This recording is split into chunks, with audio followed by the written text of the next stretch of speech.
উড়িয়া যায় রে সাদারে বগা,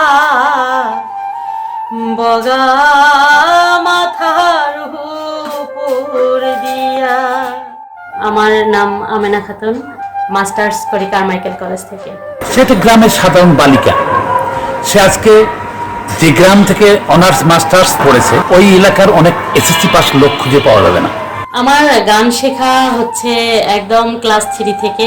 আমার পরিবারে তেমন শিল্পী বলতে কেউ নাই।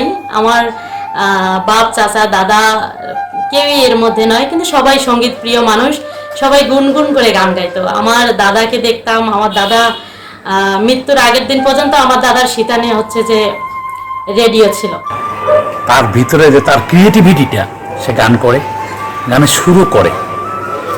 এই কারণে সে আজকে সারা বাংলাদেশ কেন পশ্চিমবঙ্গ সহ তাদের সুনামটুকু সে মাটি ও মানুষের গান করে বলে, লালন করে বলে এটা সম্ভব হয়েছে। এই আশা সরকারের গান আমার বাবার খুব পছন্দ।